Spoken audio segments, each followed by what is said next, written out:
साथ हैं राजगोपाल जी, जिन्होंने 578 डकैतों को सरेंडर किया था, गांधी के अग्रदूत माने जाते हैं।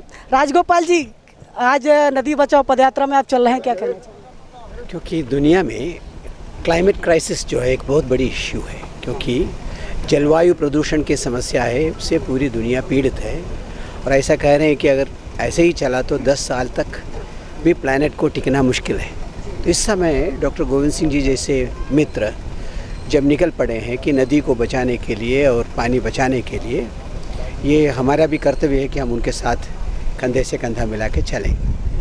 क्योंकि पूरे जो डेसर्टिफिकेशन जिसको कहते हैं कि जिस प्रकार रेगिस्तान बनता जा रहा है, पानी कम होता जा रहा है, रेगिस्तान एक्सपैंड होता जा रहा है, तो उसके शिकार में चंबल घाटी भी आएंगे, मालवा भी आएंगे, तो वो एक्सपेंशन होगा। उसको रोकना है तो अभी से जागृत होना है, किस प्रकार के जीवन शैली अपनाना है, किस प्रकार की खेती टिकाऊ है और किस प्रकार पानी के साथ हमारे रिश्ता होना चाहिए, नदियों के साथ रिश्ता होना चाहिए। ये जागृति बहुत तेज़ी से फैलाने की ज़रूरत है, नहीं तो खतरा है सामने। तो मुझे बहुत खुशी है कि इस प्रकार का अभियान शुरू हुआ है। अभी ये सिर्फ शुरुआत है, ये पूरे चंबल घाटी के गांव-गांव में चलना है, शहर-शहर में चलना है और पूरे जनता को जागृत करने की ज़रूरत है। उस समय का थोड़ा आपको याद करना चाहते हैं, जब 578 डकैतों का जो सरेंडर आपके नेतृत्व में हुआ था, किस तरह की घटना हुई थी, किस तरह की कहानी, वो उस समय की बात? तो उस समय जयप्रकाश जी पहले समर्पण तो विनोबा भावे के सामने हुई, उसके बाद जयप्रकाश जी के नेतृत्व में, सुब्राव जी के नेतृत्व में जौहरा आश्रम में बाकी बागियों का समर्पण हुआ। तो उस समय यहाँ तो त्राही त्राही मचा हुआ था कि पूरे चंबल घाटी में, अब आप अंदाज़ा लगाओ कि खेती ठीक से नहीं हो रहा था, उद्योग नहीं लग पा रहे थे, टीचर्स स्कूल नहीं जा रहे थे, तो ऐसा लग रहा था कि पूरे विकास रुका हुआ था। लेकिन डाकुओं के समर्पण के बाद हालत एकदम सुधर गया है।